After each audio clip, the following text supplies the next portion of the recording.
Right, so this year at Wyntercon we've been really lucky to be joined by the Watermill Wolves. Now I'm joined here by Natalie, who is lucky enough to own these incredible creatures. How do you come by to have your own pack of wolves?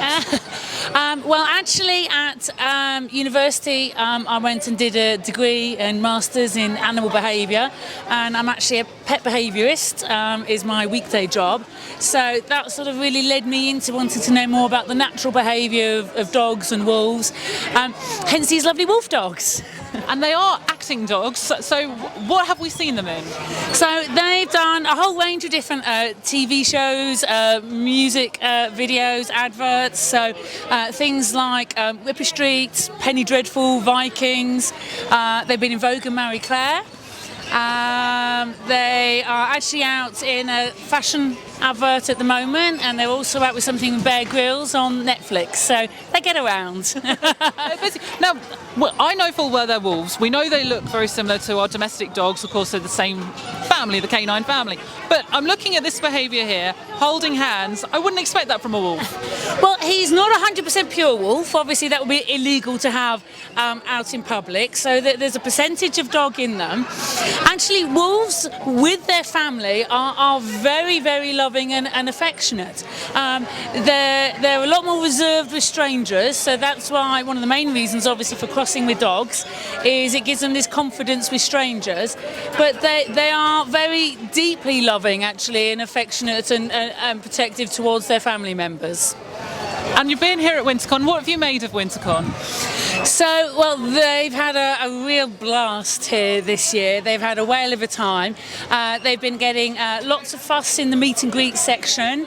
Our professional model Tala has been working hard for snacks in the photo booth area, and she's been having lots of wonderful photographs with everybody throughout the day. She's our top professional.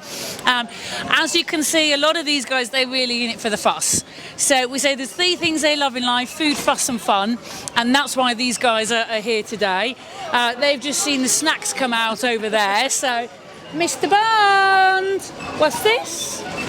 Come here. So I lied, I don't have any snacks in my bag. We're tricking the animals. Can I have some snacks, please? So you can't eat the microphone. It's all going horribly wrong. Never work with children and animals. No. You see, I've got my secret weapon here. This is cooked hearts. Ooh.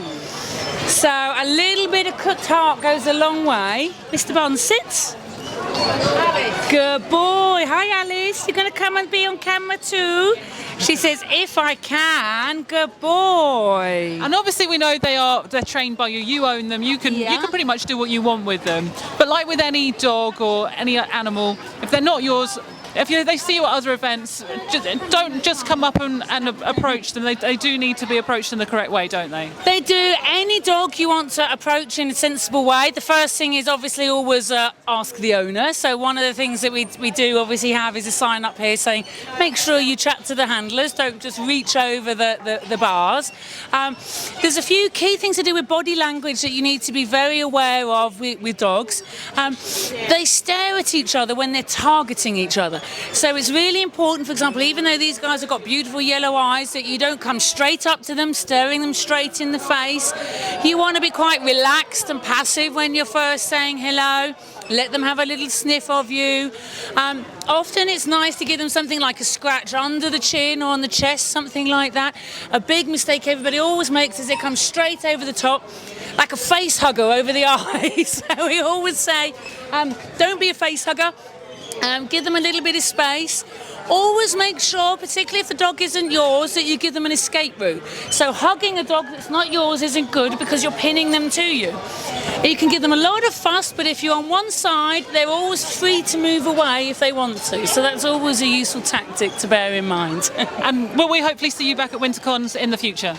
Hopefully so. As you can see, these guys love coming out and about to all these sort of events. They love meeting all their fans.